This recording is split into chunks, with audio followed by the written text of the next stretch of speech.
East Coast of the United States. I have no idea what time it is down and under, but it is time for Shiny Side Out with Dave and Mecky. So I hope you have your tinfoil hat all made and cinched down tight over your ears. So take it away, Dave and Mecky. Hello and welcome to Shiny Side Out with... Hopefully it's me, Dave. and myself, Mecky. We are broadcasting live from the Sydney studios in Australia. That's the Antipodes, down under. That's right, the land of the burnt sun. Join us in the freedomslips.com chat room. We're actually in there right now, and it's full, Dave. There's lots of people there. That's awesome. You can follow us on YouTube, Facebook, and or Twitter.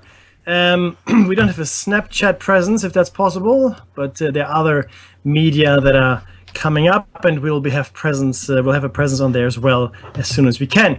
Get our show notes and all of the links we share with the chat room at shinysideout.net. That's us.com was gone.net. Shinysideout.net, one word. Get connected to Revolution Radio another way, because it's on air, online, and on your smart device. On the line.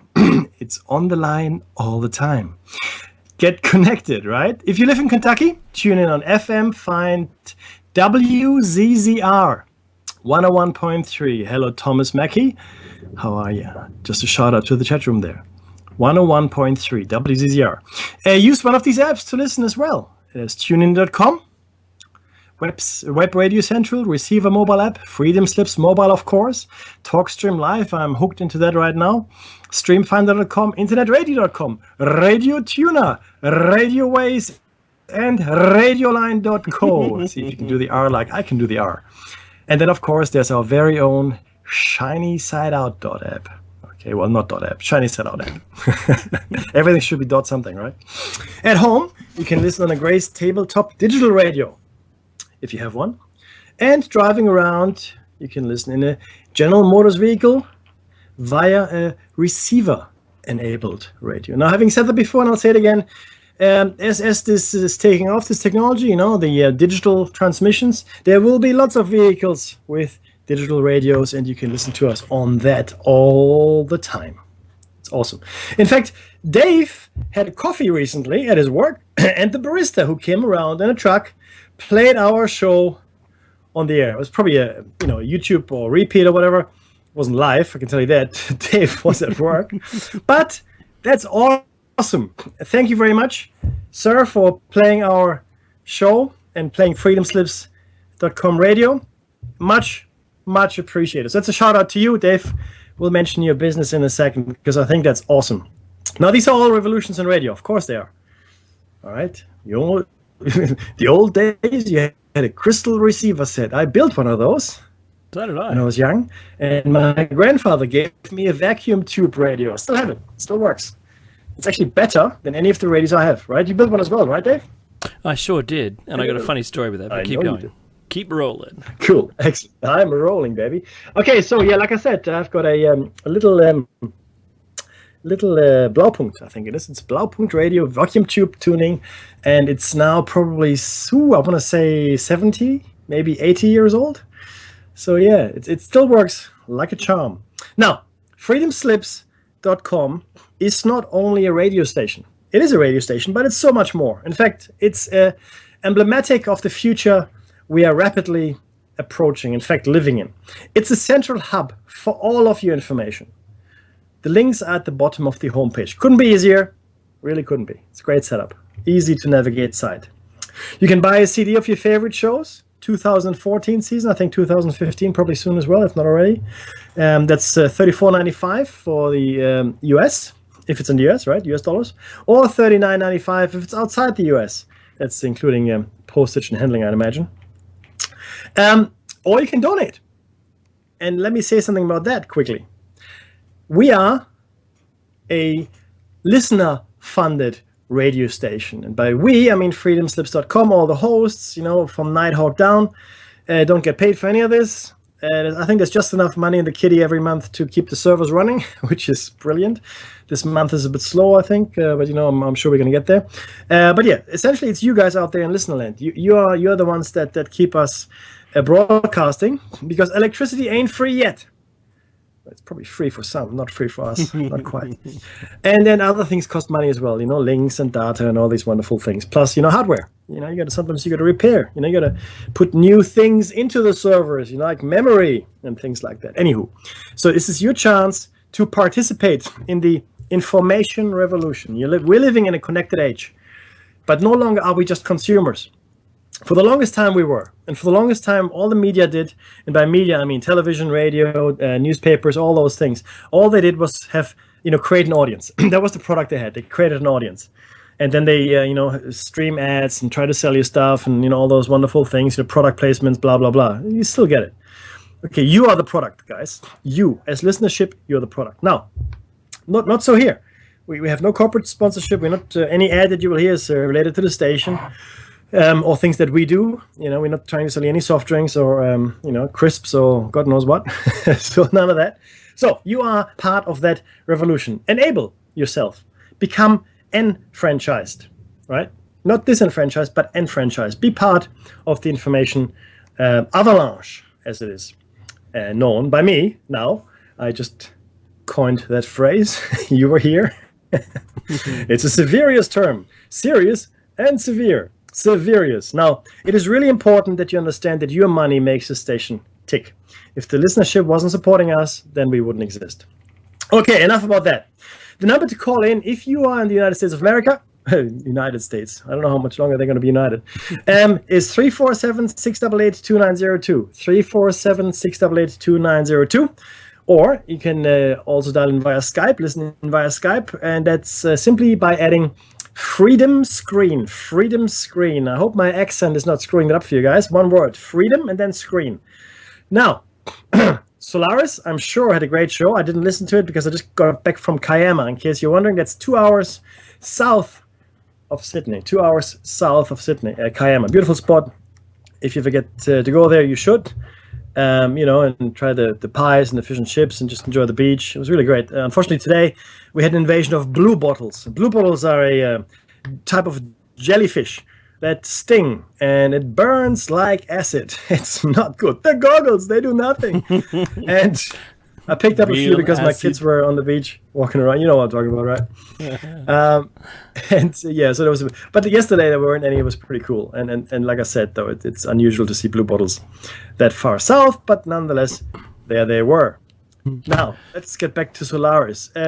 She had a great show, I hope. Yeah, she did. She had John Savage on, and they were talking about paranormal investigation. John Savage? John Savage, then no less. Nice. I can hear a drink with ice cubes in it. Meckie's having a refreshing beverage. So Meckie, I'd like to tackle some of those things you've mentioned already. Number one, thank you, Marvin from Espresso. He's my barista when he visits the factory that I work at. I work at a factory, and he visits the factory once a day, and his coffees are fantastic.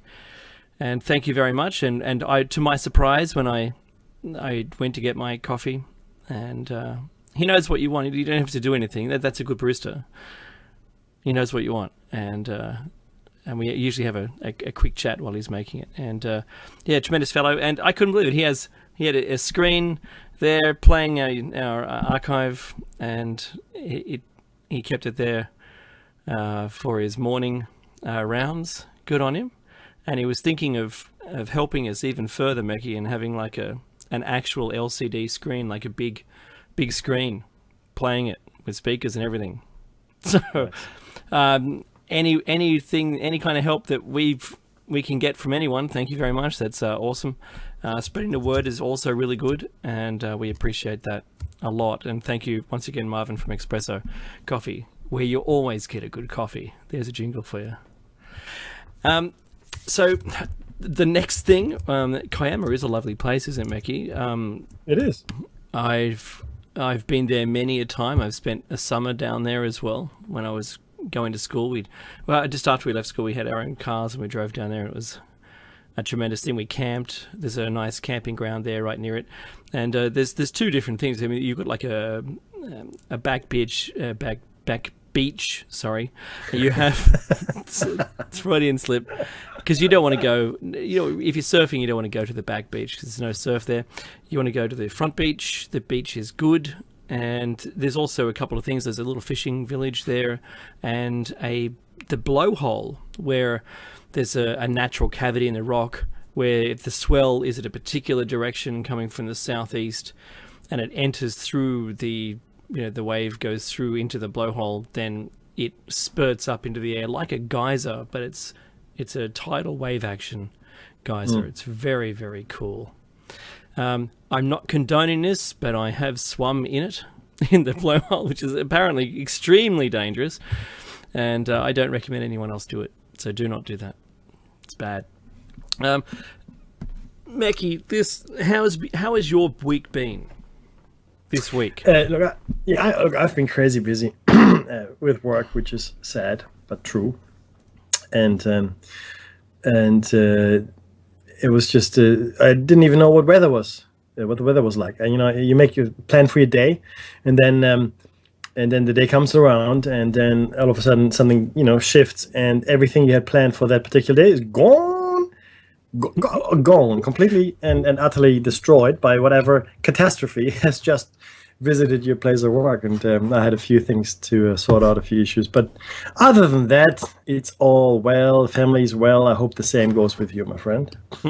Yeah, I know that every day I have a checklist of things that I'm supposed to achieve because I'm setting my own goals for the day, and none of my goals have any priority over the business's goals. The business has its own goals, and I have to achieve all of those plus attend to mine. And when I used to do 18 or 16 hours a day, I would ensure they all got done.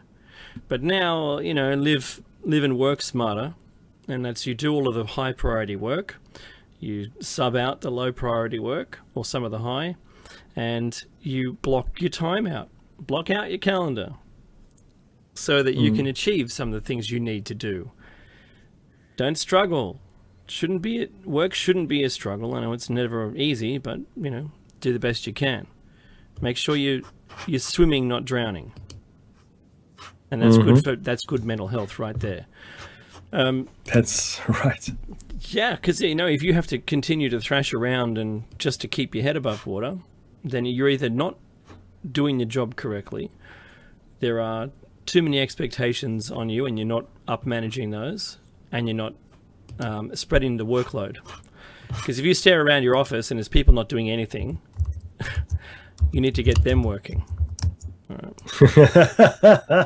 If you're drowning and they're not doing anything, you need to get them work. All right, that's as simple as that. Yep. Yeah. Look, outside of that, I don't know why, Meki, don't hate me for this, but Pizzagate. Have you heard of Pizzagate? I have not heard of Pizzagate. What is Pizzagate? Oh, well, I don't want to explain the details too deeply here. Right. Until I know all about it and whether or not it's real or not. Right. Because Pizzagate is supposed to be several pizza outlets and code words and Podesta emails and the Clintons and you name it. It implicates tons of people in in a ring. Let's say a P ring, if you get my gist. Yes. And there's an abuse ring of people in a particular age bracket. I don't want to say the words. Oh, is that right? Yeah. Okay. Oh, okay. So I haven't seen anything on that. Okay. All right. Well, the term pizza means girl and hot dog means boy, apparently. Okay. I'm not going any further. And, I understand. And it's chilling. I don't care if it's real or not. And I don't care whether there's tunnels. I don't care at the moment. I'm just looking at all the information and trying to make my own judgment on it. I think if it's real at all, that'll be just like what happened in England. They've had 10,000 or something people all implicated in something very similar. These kinds of things are bubbling to the surface now, or people are being maybe less reluctant. less Canadian. yeah, that's right. The Canadian thing, you mean, right? The stuff that happened. Yeah, no, that was no one is disputing that, right? Clearly, that's what happened. Exactly. Shocking. And in England, there was a very similar thing with cupboards through back. A door in the back of a cupboard and basements and all sorts of things. And well, it may very well be the tip of the iceberg, or something that's equally hideous. There might be an occult thing going on, not just a community of like-minded individuals participating in something illegal. It might be bigger than that. Right. A community of like-minded individuals could be just, playing and betting poker, having poker nights, if it's illegal in your state. But I don't believe any of that is as harmless as that. And look, we'll get to the bottom of it. Whether it's just fake news, I don't know. Because the term fake news now, that's been bandied about since the end of the Trump campaign and his win, has, when retrospectively observed of the mainstream media, how much of their stuff is fake. Oh my God, they're the kings of fake news. And they don't like it when people who aren't news organizations make fake news. Is that right? What were they complaining about? That's what I'm finding really difficult to understand and comprehend, is this whole term fake news. Well, why don't you look at them first? The news agencies putting news out that isn't real. I watched something really, really good. The John Moore, Mackie. I watched a John Moore presentation. I like John Moore. Yeah. I like John Moore. Yeah. He's funny. Are we talking about the same John Moore? I think we may. Ex-US military man. Right. I'm not sure. I don't think I've seen his stand-up, but... No, that's stand-up. Okay, keep going. I know, Mackie. He's actually, while he's as dry as one of my old boss's humour, and cutting as, well, a couple of really good Australian people, but I'll leave it like that. He's dry and cutting, but I think he's fun. I think he's funny too. I think I see your point of view. However, watching the John Moore video and seeing what he says they know, and it is the tie-in is fake news. How fake news is always presented to us, and if you just look up the Bay of Tonkin to find out what black flags or false flags are all about, Mickey and I we did a show on this, right? That's right. Yep. Fake news has been around. It's been around. It's still around. And it drives everything we do. Right. Mackie, you'll like this. I had a conversation last night with an 18-year-old boy. He's a boy. I can't say... News might call him a man. I have to say that he was more switched on than I expected him to have been. Okay, that's good. I have to say his head is screwed on correctly. He refuses to make a judgment call. He's a little different to his school friends, but he says he refuses to make a judgment call based on what the media says. He'll do his own research. That's very good. He does his own research and comes to his own conclusions based on everything that he can find. And I'm not saying that he only watches YouTube videos or anything. I mean, I gave him the example of the weapons buyback scheme, where we looked up the Bureau of Statistics fatalities and the causes of, and we found, you and I found, Mackie, that the gun deaths due to guns dropped, but deaths due to other, like homicides due to other weapons, increased, but increased higher. Yeah. Because people went, oh, there's no gun? I've got a knife. Hey, everyone's got knives. Awesome. We're not without a knife, right? So they started. No, it was pretty bad. In fact, arson was pretty bad as well in Australia. So we saw a distinct rise in the total homicides after guns were removed. but the gun homicides went down, but it went down globally. And he goes, really? And I said, well, have a look at all the information's out there on the net. It's all there in the government agencies, and they only tell you one little part of it. They don't tell you the other part. And they'll get a trumpet and A-frame and go out there and sing there and dance their own accomplishments. But it's a one-sided argument based on very little facts, if any. And he said, oh, I know. And he started to cite a whole bunch of other things. And I went, oh, good on you, buddy. I said, how many people in your class do the same thing? And he goes, oh, there's a few of us. He said, but not all. He said, mostly people just take in what the mainstream says. This is an 18-year-old, Mekki. I thought, good on you. Good on you for thinking like this. Well, this generation that's growing up now, and I'd say the 14 to 21-year-olds, millennials, whatever, they're uniquely enabled to take advantage of information and the information universe we live in. In a way, you and I never were. Like like I said last time, I think we had to go to the library and look at microfiche. I don't know if you remember microfiche. If you do, you're too old. But essentially, those guys. But so while it's good in one sense, it's also tough in another, because of course there's an information overload. And then you mentioned fake news earlier. Of course, there's a lot of misinformation out there, and it comes from all different sources. People do it to get hits. Like, the more outrageous your claims, or the more crazy something sounds, or whatever it might be, or controversial, the more likely people are to click through to your site. And you want page count, that's what you want. Click counts, right? You want click, that's what you want. And it's called clickbait. Yeah, and then you can sell that, right? And all of a sudden you've got an audience, like TV used to have, or still does, I guess. But so it is a very good situation. Now, of course, you have to be smart about it, and I'm sure that your young friend probably is. But how do you separate the chaff from the wheat? Wheat. Mm-hmm. That's tough. It's tough. It's tough for me. It's tough for you. And we've been around in this game for a long time now. Sometimes we get blindsided. We don't know, what's what, and sometimes we might say something that isn't quite correct. But over time, though, patterns emerge, and those kids now have the unique opportunity to become pattern masters.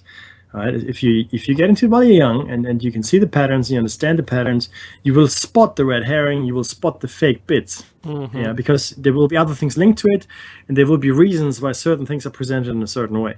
So I'm hopeful. This is great. This is awesome that you had this conversation, my friend. This is a very crucial time. It is. Well, people have been saying this for a long time now, but it is. I mean, you can't say a year is crucial or a week is crucial. This is a period of time we're living in right now, right? We have never seen information or advancements come about as quickly as they do now. Never in recorded history. This is now the fastest we are accumulating information ever, and it's also coming at a cost, of course. We can no longer know everything. In the Renaissance, some 400 or 500 years ago, Da Vinci could know everything there was to know in the world. He could, because he's a very smart guy and all that. You could, and even a couple hundred years ago, Newton and so forth, right? Anyway, but these days, impossible. Not going to happen. I don't care how smart you are. I don't care how much you can remember. You will never be able to know everything. So, yeah. So we are at a very crucial time, and this is only going to speed up, because our technology is going to allow us to do things faster.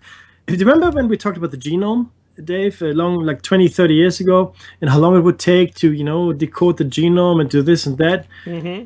That was with computer technology 20, 30 years ago. Today, you can send a wave for your genome. You can send a wave and you have it in a week or so, maybe less, right? Depending on the workload. This is where we're at. Your entire genome decoded, as far as we know it. That's astonishing. And our computers are going to get faster. And faster. I think that's what the word is. But they also move into the quantum world. And once we develop a real quantum computer, time is no longer of any consideration at all, because time will become completely irrelevant to any computation. If you understand quantum physics, I'm happy to go into some detail here. But the thing is this: you got a quantum computer, time is now your friend. Okay, that's really the crux of it, and nothing will be impossible. There'll be no such thing as an unbreakable code. Completely, anything will be completely breakable. There's not, it's so we have to move things like blockchain and Bitcoin to have some kind of security. Whatever, it doesn't matter. It's the whole different topic. But yeah, Dave, I'm so glad that you had the conversation. And did you tell him anything new? Did you tell him anything that he didn't know or any thought that he hadn't had? I mentioned a few topics, straight up. Just mentioned a few topics, and then he mentioned the people who in his class who really aren't interested in knowing the truth. And I said, you know what? Say now, let's pretend 97% of people. Let's pretend that they aren't interested. Just believe that straight up. And I said, we have a term for it. Now, the sheeple. I said, it's perfectly okay for them to want to follow others. Yeah. And they're happy living in their world with their fingers in their ears, repeatedly saying, la, la, la, la, I can't hear you. Because they don't want their world to change. Their imagined world around them, they don't want to change. And that's fine. Let them be like that. I said, if you just do this for you and you become aware, then that is the best thing you can do. Become aware of your surroundings, know what's the truth and what isn't the truth. And if you can't tell, research. And I have to say it was amazing. It was a difference. I didn't think I would get that kind of conversation, Mekki, to be honest. But look, we're getting some reports that our audio is smooth, but is not smooth anymore. I'm going to switch to. I made a reference. I'm going to switch you to my targeting computer. All right. So bear with me. If the station drops, I'll take it back immediately. All right. Just wait a second.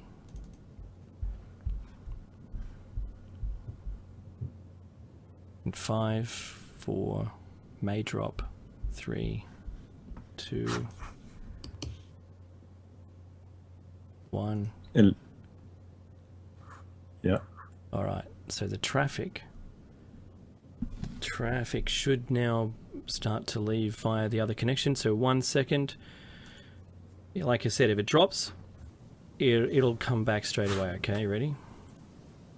I'm here, buddy. Let's go. All right, 1 second. Sorry, everyone. Had to do it because of last week. We've got a contingency plan.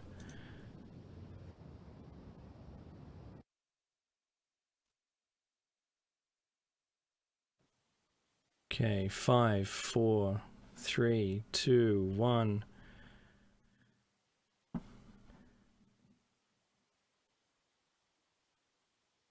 Okay, so we've switched across. And it should pick up the call again.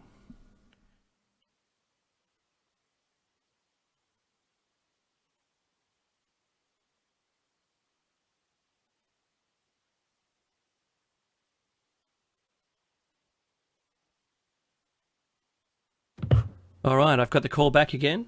Thank you, everyone. Excellent, good work. Thank you, everyone, for being so patient. And I don't expect to see any more problems. All right. And and those who are happily advising me about the call quality, could you let me know how it goes? All right. So, Mekki, other than that, it got hot this week. It's still hot, and there's still a huge amount. Oh, is it doing the right thing? I can hear you still. I think you're breaking up a little, my friend. Or maybe the wrong app has it.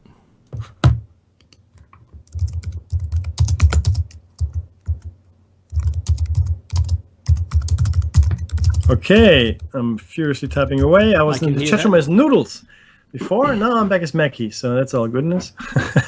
Thanks everybody for listening. If we're still on the air, Dave, I can hear you. I can hear you perfectly. So let's just hope everyone can repeats the same. Yeah, look, I'm sure they would tell us. Okay, cool. Now, we do have a lot of stuff to get through, and. I mean, there's nothing as sounds good, Chindolo says, which is great. Okay, no problem, Dave. Won't do that. But there's a lot of stuff to get through. This is show number 249, 940, and 200. That's one shy of 250 shows. 250 shows next week. That's right, just before Christmas. Thank you very much. Great, it sounds fantastic. Thank you very much, guys. Thanks for the chat room. And the chat room, like I said, is full. So thank you, everybody in the chat room, for listening and being there, and having the lively debates that we are so enamored with and cherish all the way to Christmas. And also all our new listeners, or old listeners for that matter, all our listeners, but especially the new ones. Thank you very much for being on board. Anybody who knows Dave or I personally, that goes for you, of course, as well. And more so because you know us and you know the craziness that will ensue over the next 1.5 hours. So we are going to talk about ancient tech, though. And ancient tech is something that we tried to do last week. It didn't really amount to much, except for a lot of dead air. So apologies. It's important, though, because next week, hopefully, we can do a longer show, which will explain the hypothesis in some detail. Once again, very important because, like we said earlier, there's a crux point coming up. It's very important that we keep our finger on the pulse of things, and we understand perfectly what is going on. Now, perfect understanding, of course, is impossible, Mackie, and you're right in saying that. Thank you very much, Mr. Listener and Mrs. Listener. But we will get our understanding as perfect as we can. Right? We will get a good understanding of the world, and we might be wrong. Not on all things, and not on very many things, but some things. But ancient tech and ancient high-tech civilizations are very, very important to our hypothesis. Okay, and if ancient high-tech civs, have existed in the past, they should have left something behind. That makes sense, right? It's a reasonable ask. Why can't we find an iPad? We might not always recognize the artifacts, though, but something should be there. And what I mean by that is, they might have gone a different way as far as technology is concerned. The oldest surviving civilizations on Earth should have retained some knowledge of the high tech of our forebears, right? So we should find some old tech, plus the oldest surviving civilizations should have retained some knowledge. Now, and those would be India and China for the most part, because they've got the longest recorded history, stretching back some 5,000 years and in some instances longer. Okay, but we will talk about them in detail later, and it probably won't be today and it won't be next week, but it'll be the weeks after that when we talk about China and India in more detail. We also have surviving texts now, not from, like the Sumerian civilization itself no longer exists, right? Clearly some STEM civilizations have come out of it, but the actual civilization itself no longer around. But we have surviving texts, and they are said to be the oldest texts in existence. And we've discussed those in other shows, and many other shows. We've always made reference to them. We've even shared with you the images of the cuneiform texts. You can get there on the university site. They're included in our show notes. You can actually go there and look at the university's own translations of those. You don't trust Zachary Sitchin? That's fine. You don't have to. Go and look at the officially sanctioned translations of the university of the cuneiform texts, and see what you think about that. Okay. Just they are in our show notes and on YouTube and all that. Anyway, okay.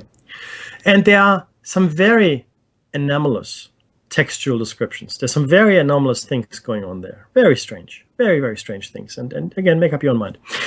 Now, types of technology, I just briefly mentioned earlier, they might not be the same as today's tech. Right? So what do I mean by that? And it's very simple and straightforward. Interrupt me, Dave, when you've got, jump in any time. We today are a steam engine civilization. Steam engine and internal combustion. That's where we are. Even our nuclear power plants are gigantic steam engines. Gigantic steam engines. That's all they are. We haven't moved from where we were 200 years ago into fusion technology. We're not quite there yet. So it's still fission, and fission to heat steam to run turbines to produce electricity to power everything that we need. That's our nuclear power. It's just used to heat water. It's a little prosaic, but there we are. And the internal combustion engine, which is really a modified version of a steam engine, because it's driving a piston. That's how we work. We're driving pistons, and that's what makes things go around.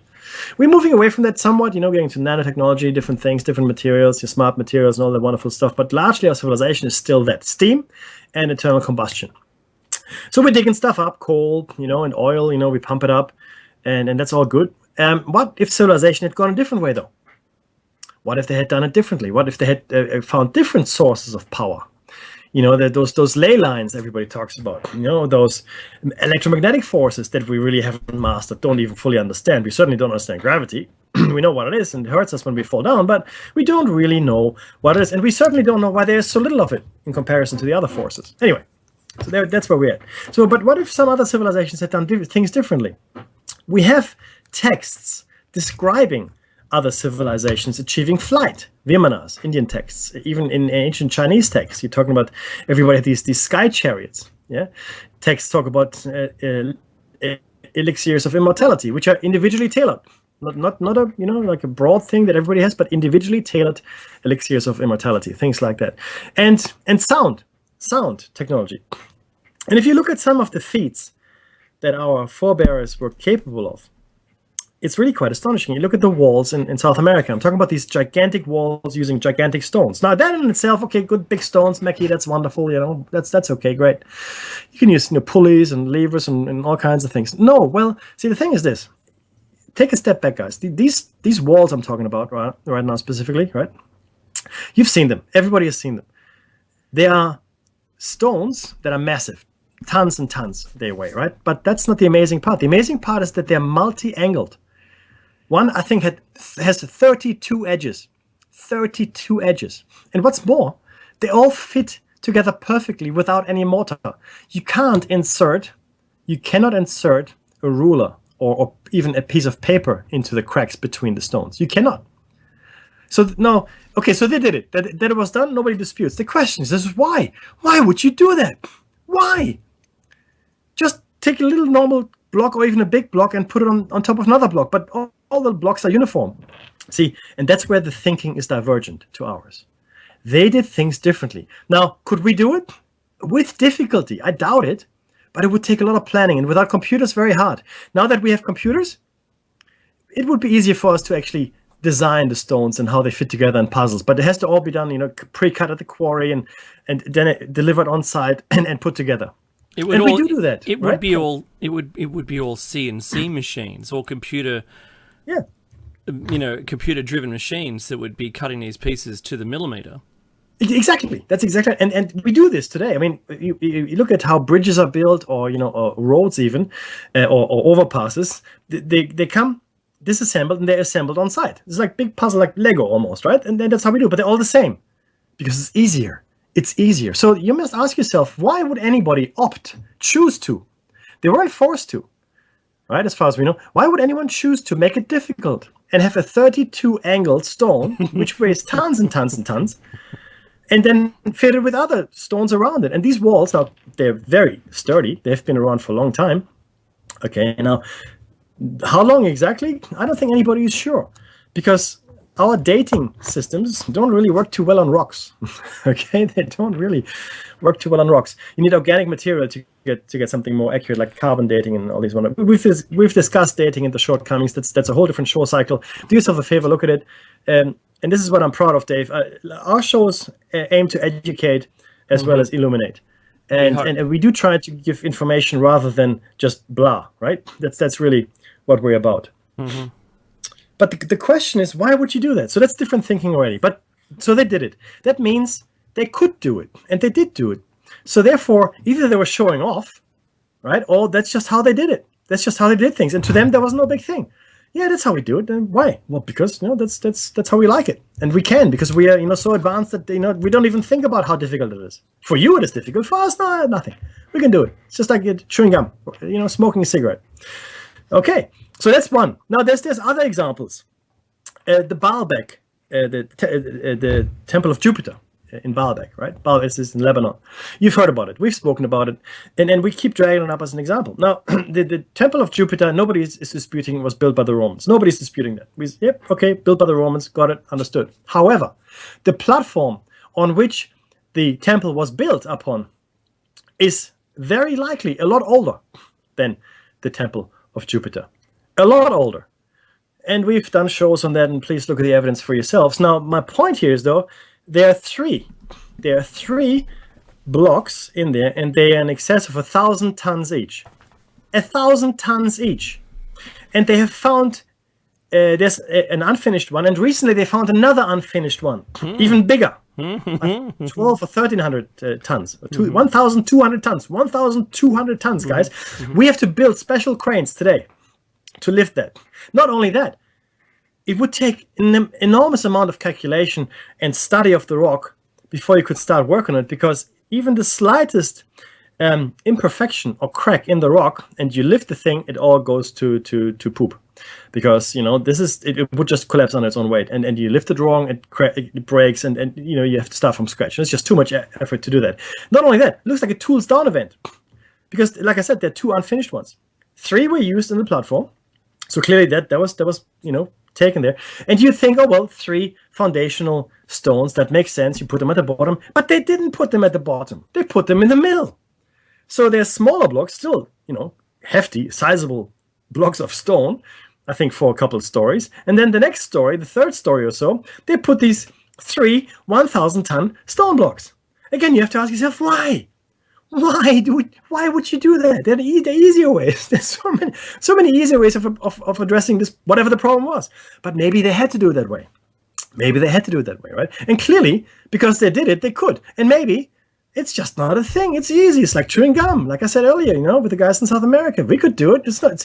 We don't even think about it. It's just something that we do. No, you mean that they ask, what do you mean? Yeah. You can't do it? Yeah, exactly. We can do it. Oh, that's disappointing. So, guys, this is really where I'm going with this. A different mindset and a different set of capabilities. Now, today we would not do it this way. We simply would not do it that way, because it's not economically advantageous. It's not that it's not feasible. It's just too hard and too expensive. Now, maybe they had a different economic concept. Maybe their society wasn't built like ours, right? Maybe it didn't have these economic parameters that we have around everything. We want to make everything a transaction. Have you noticed that? Mm-hmm. Every aspect of your life is a transaction, a financial transaction. In Germany and other parts of Europe and elsewhere, you even have to pay to go to the public toilet. A euro or a dollar, whatever, so you pop it in and you can use the public toilet. And everything becomes a financial transaction. Uber, everything in your life, right? So it's a different mindset. Maybe it was different back then, I don't know. The point is, though, that civilization took different paths, different developments. Even today, if you look around the world, you've got different levels of civilization. You've got different levels of achievement and advancement and of technology, right? But also different mindsets. Nobody would argue, I think, that the Chinese, and I'm being very general here, but the Chinese have a different culture, obviously, to the Indians. And Indians have a different culture to, say, Germans. And Germans have a different culture to, say, Somalians, right? For example. My point, though, is that each nation, each ethnicity has its own set of defining standards. Not everybody, but at large. Nobody would argue with that.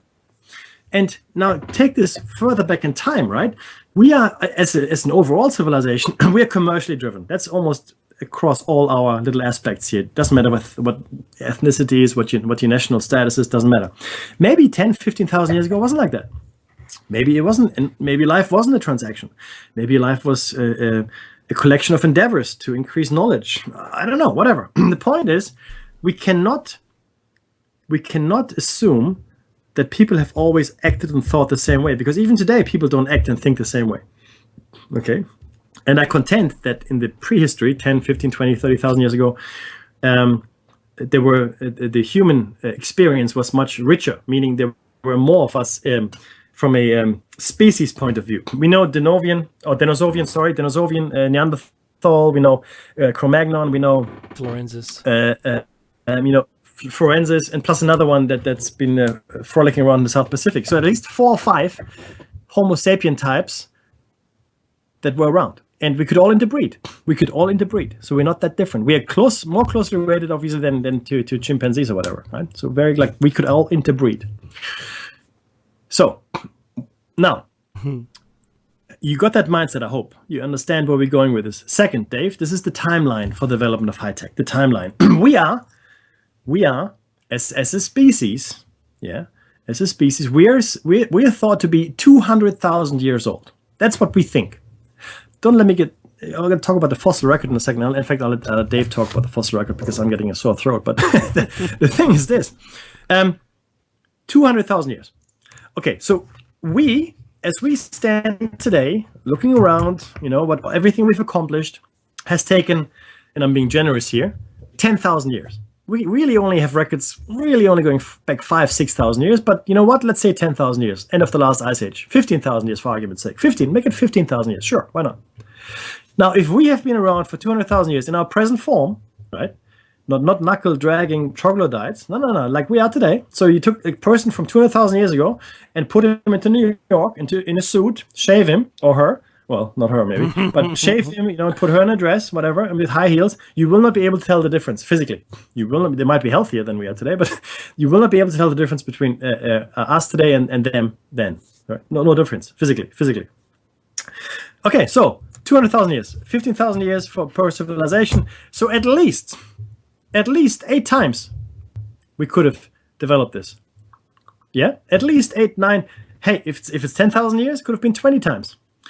But let's go with the 15,000 years. So we could have a civilization like this 8 times over, like ours, 8 times over. And you know what? There would be nothing left because we have no idea what happened 20,000 years ago. We have no memory. We found a Göbekli Tepe. No idea who put it there. Not the faintest clue. We don't know. We're mystified. We are completely mystified. There's other things we find all the time, right? These other civilizations, not even that long ago. But Göbekli Tepe is actually going back 12,000 years. But we have no clue. And clearly, these guys weren't fools. They could, put these big stone buildings up and columns and whatnot, So we have no idea what happened 20,000 years ago. And we don't have an idea what happened 40,000 or 60,000 or 80,000 or 100,000 years ago. There are no written records that we are aware of. Do they exist? Probably. Probably they do. Not accessible to you or me, But I would be astonished if there wasn't some kind of record somewhere. What comes to mind in this same evolution is if we've done it this time, it's quite possible that others have done similar or gone on divergent paths so that they didn't end up with our tech. Maybe they did live perfectly peacefully. Maybe there was no such thing as war or whatever the cataclysm that ended them and brought on our time has been for a different reason. Maybe some made it into space. Yes, exactly. In Africa, there are ring stones, and that's rings of stone, hand-placed stones, that if you were to hit the stone, it will ring like it's steel or iron, like a bell that rings. And these, Michael Tellinger, Mekki, at his seminar, he had photographic proof and satellite proof of there being around about 1 million of them. Yep. No one knows who put them there or what they were for because they didn't have doorways. Some of the walls on these things were, 10 foot tall of stacked stones. These aren't the kind of engineered stones that you would find, in the South American or in Egyptian or for, Angkor Wat for that matter. These aren't that kind of ground down work stones. These are raw stones.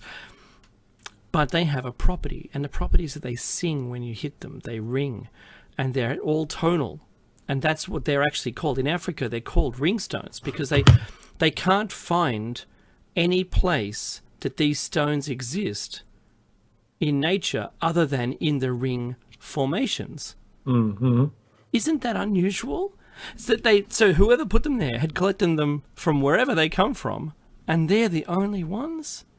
Because people have been dismantling these things to get these stones because they have these properties, So we don't know a clue about them. But the oldest text we have on the planet, the oldest existing text that has never been changed, modified, or altered, the original Sumerian tablets. Yep. Okay, so they tell a time when aliens came down and the Anunnaki, and they created humans. Oh, that sounds delicious, whatever that is, Meki.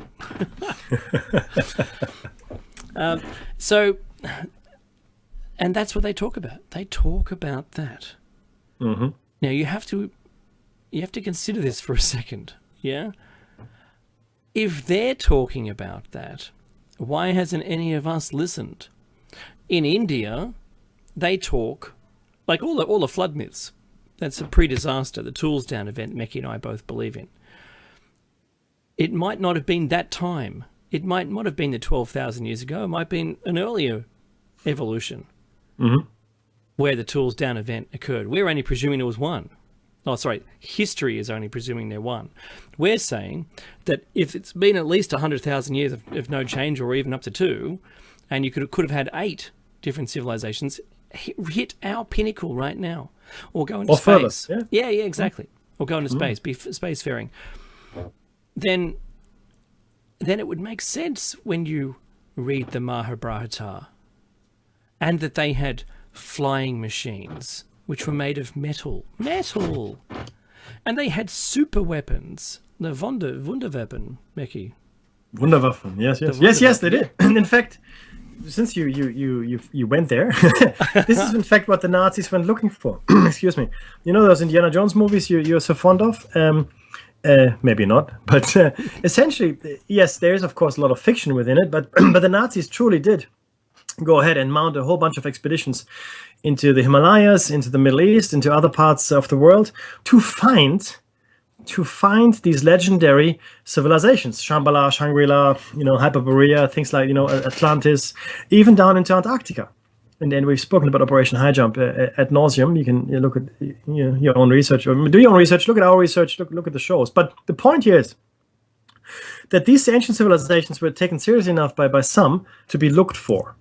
Okay. Now, for the most part, we've ignored them. Arabian Nights, which is what was translated by Richard Burton, the explorer. Open Sesame. Yeah, exactly. Open Sesame, voice-activated doors. These days, that's an old head. We wouldn't even have voice-activated doors. We just come and the door opens. So it's motion sensor, right? So voice activation, as a security feature, sure enough. As a security feature, really good, because not only do you need a passphrase, but probably voice modulation as well. So you can pick up who it is, and you have to say the right thing. So boom, off you go. So that makes sense. Flying carpets, ho-hum. These days, everything flies. Okay, we're even building these little drones that fly, and little platforms that fly. There's nothing in that magic to us. 100 years ago. Oh, sorry, that's probably 130 years ago now. Heavier than air flight was deemed impossible until the Wright brothers came along. I mean, the Montgolfier brothers had already done a hot air balloon 300 years before that. But the point is, heavier than air flight, impossible. Any train going faster than 80 miles an hour, impossible. The air would get sucked out of it. All these impossibilities that was have now been 28 miles an hour. 28 miles an hour. That's all it was, 28. but the problem here is that we have always had these artificial ceilings and limitations put on everything.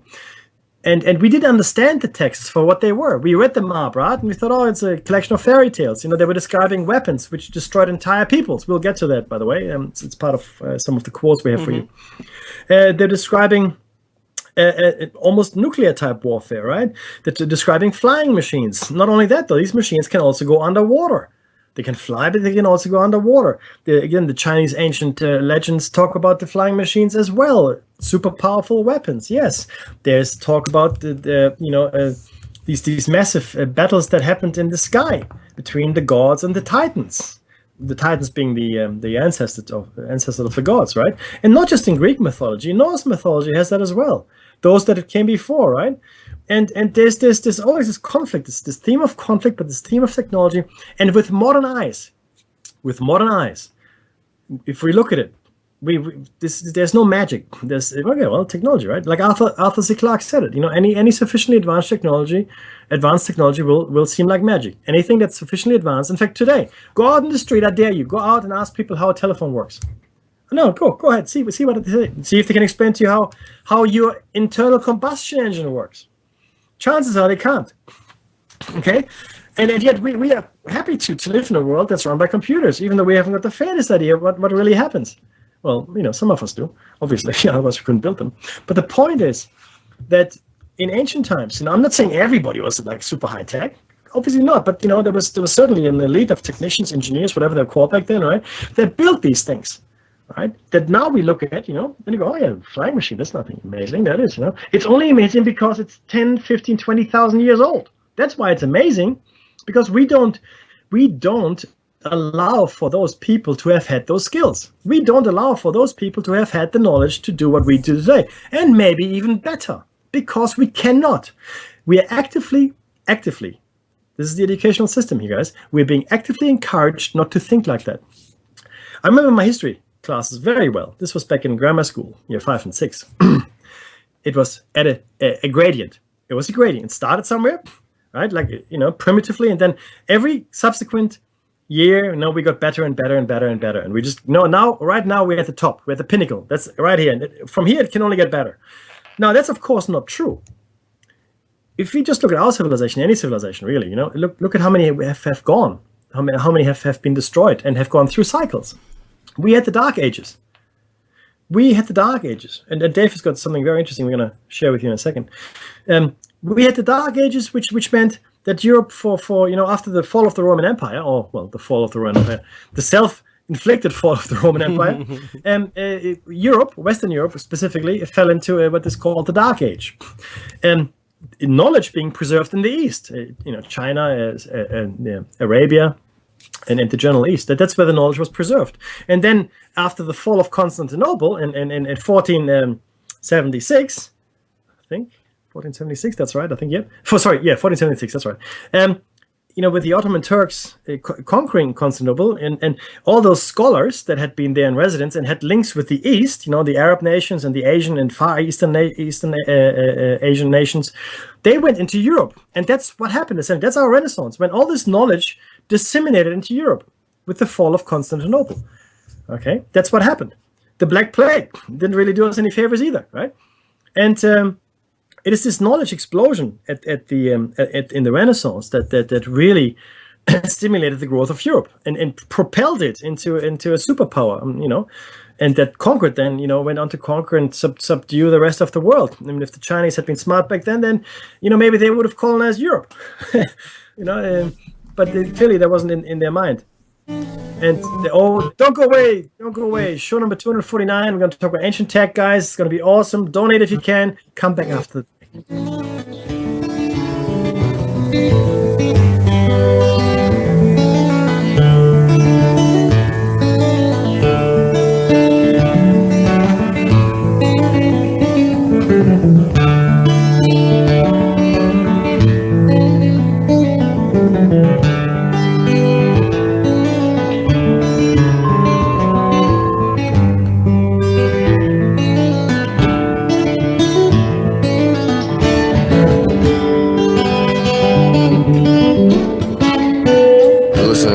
Radio at freedomslips.com, and we'll be right back after this message.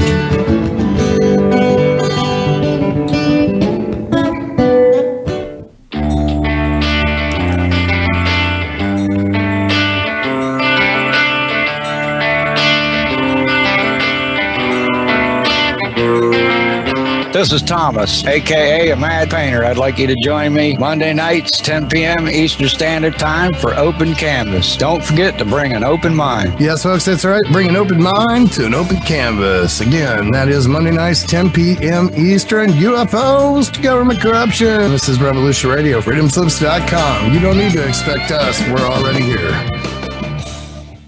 There is no denying the world is awakening. We see it in the global uprisings and demonstrations of the people around the planet and the new way of thinking and living that is arising naturally within each one of us and our communities. I have been a major player in this global shift and movement for over 20 years and have helped tens of thousands of people around the world change their lives and find their voice in order to help create the paradigm change we so desperately need. Join me here at Revolution Radio on the Just Bernard Show every Tuesday at noon Eastern Time for 2 hours of powerful interviews and discussion with some of the most influential visionaries of consciousness, alternative media, and suppressed knowledge. We promise to reveal the real matrix and empower your human experience.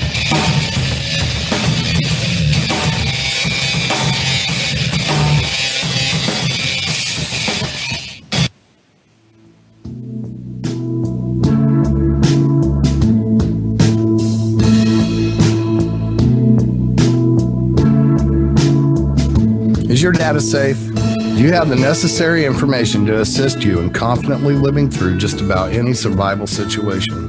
Is survival and gardening, off-grid living, medical knowledge, or even natural or man-made EMPs on your list of personal concerns? Do you have your documents and your personal information in a safe place in your hands where you know where it is? Well, check out our preloaded EMP-proof thumb drive.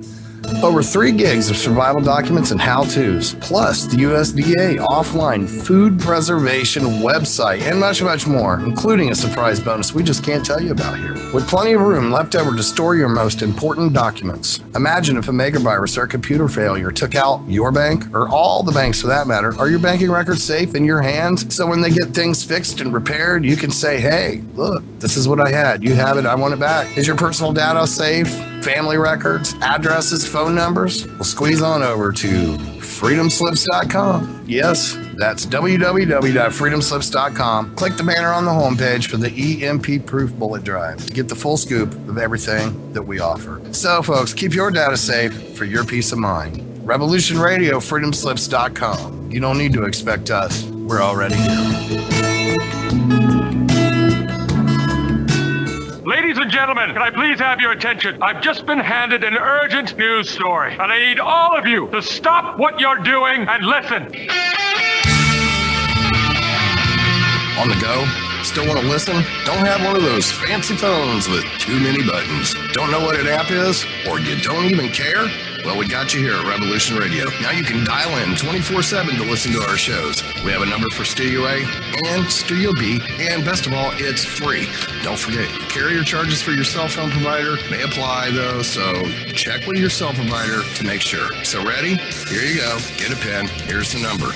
Studio A is 712-432-6958, and Studio B is 716-748-0112. Thank you very much for listening to Revolution Radio, freedomslips.com, the #1 listener-supported radio station in the world.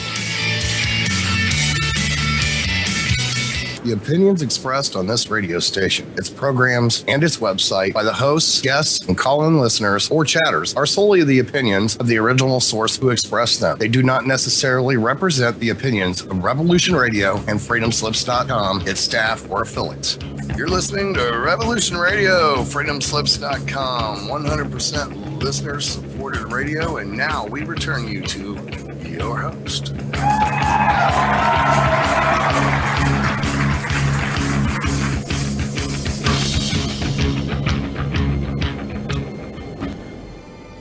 You're back with David Mackey's Shiny Side Out on freedomslips.com. That's right, the #1 listener-supported talk radio on the net. Since it is listener-funded radio, and you like what you hear, there should be an and in there. There isn't. I'm just going to modify my text. There we go.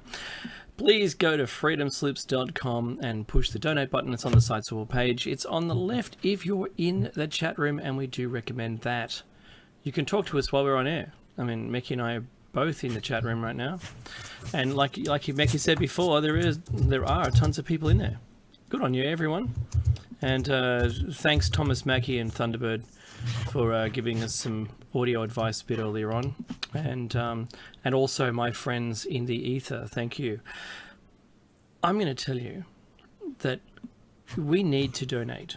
This is listener funded, and your donation does really continue this station on month to month. I've made it simple for myself. I've subscribed to the station's archives. That way I can listen to any show, any host's show at any time I want. I can download as an MP3, it's all good.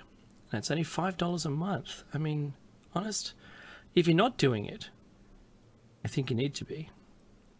You have to take a good hard look at yourself, son. If you're not doing it, you really need to do it, and that way you're getting something from it. You're not just, if you've got a lazy 50, sure, why not, here and there. But I've got a subscription thing going down, and it doesn't matter to me anymore, and I love it because of what I get. But if you're interested in maybe just a one-time payment, maybe you've been listening for the 5 years we've been on, and you've never donated.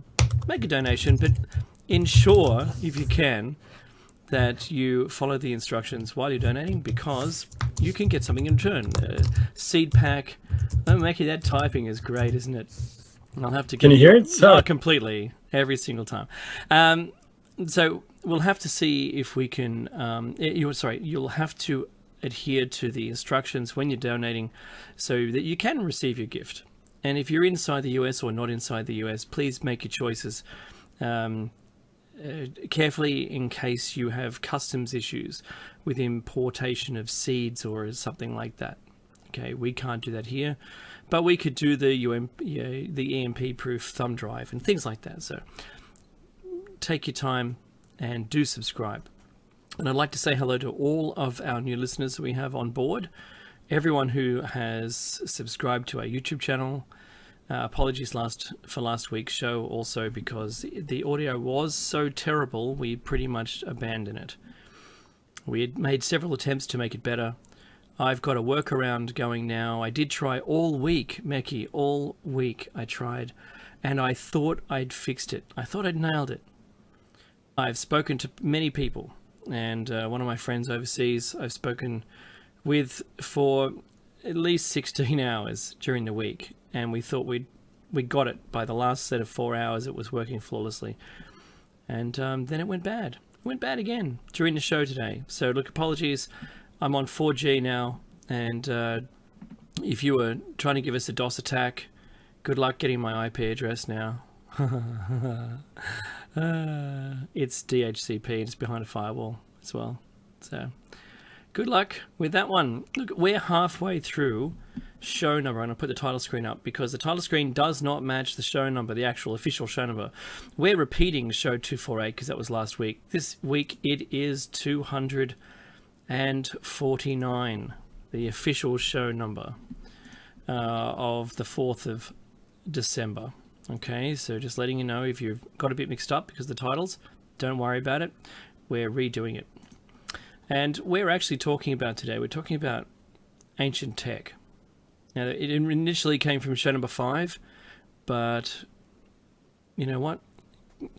YouTube decided to delete things on us without any warning whatsoever, no recourse, never claimed anything, that they'd done anything at all, but these videos just disappeared, gone.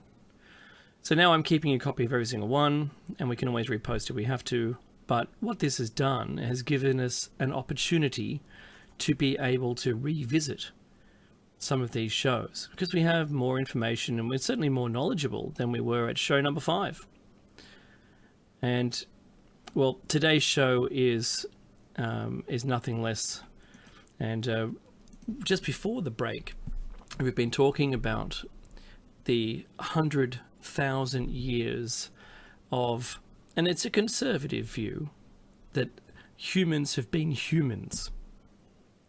There have been a lot of other species of hominids around, but if you just take humans the way we are right now, there's no distinction between us and the last 100,000 years.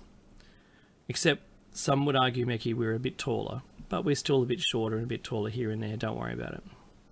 Now, we're right before the break, we were talking about the tech part of the many times that the civilizations may have come to bear when we may have been into space. We may have been here or there, may not have even bothered.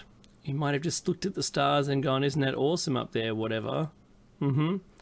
And, or maybe we were ruled through one of those periods, ruled by spacefaring people, as does the text suggest. They suggest this, the Mahabharata, Shiva, the god. Fantastic weapons. The wonder weapons of today. Our big nuclear weapons, same description, same effects.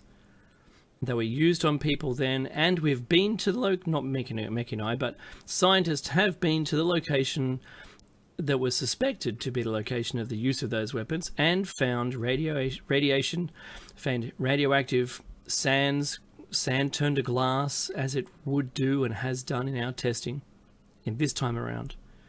Also found people laying in situ where they were when they died, but now it's been covered over But that layer was radioactive.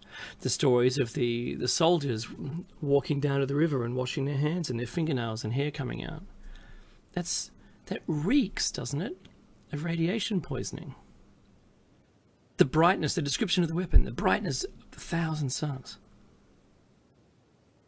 That says the same thing. So it's no doubt in our minds, and we hope that you come to the same conclusion, that we're talking about a time when there were these weapons, when these weapons did exist, in a different civilization. And this was pre-flood, pre-disaster, pre-catastrophism. At one of them, we don't know which one, because there's been many. About 12,500 years ago, there was one. And they call it the end of the Ice Age. That's what they call it.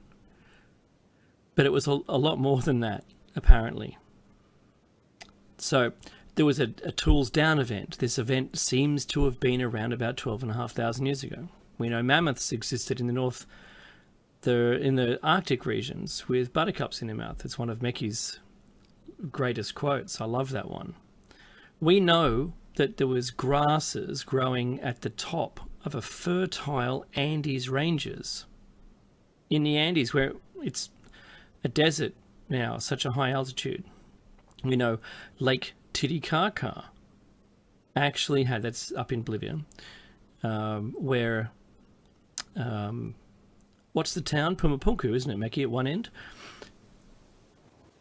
Yeah, I think he's muted. He's just plugging, unplugging. I can see his video. I'm plugging, unplugging his video. There we go. Can you hear me now? Yes, we can.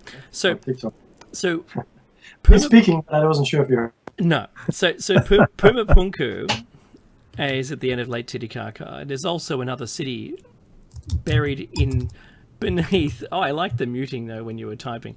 So what do I like? Mecky talking or typing? So there's a city that was submerged under the lake. It's the highest saltwater lake, and in fact, it contains creatures that are only found on the coastline. On the coast. Yeah, so it's we think nearest coast.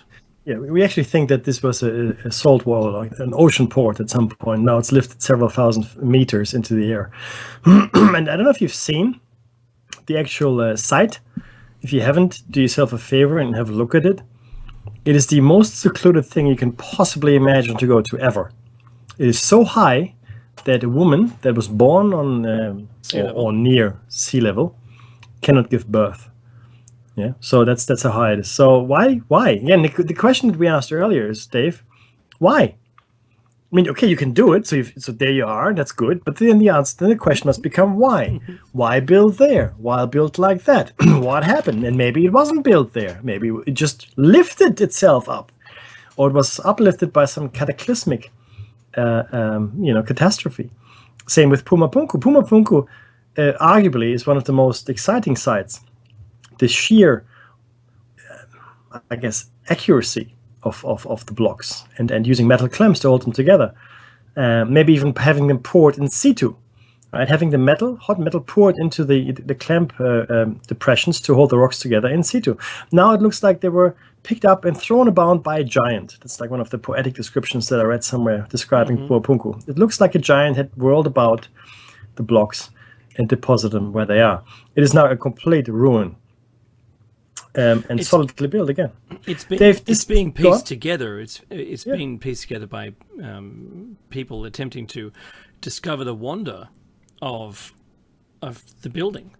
It has a not a tongue and groove system, but a what's it called?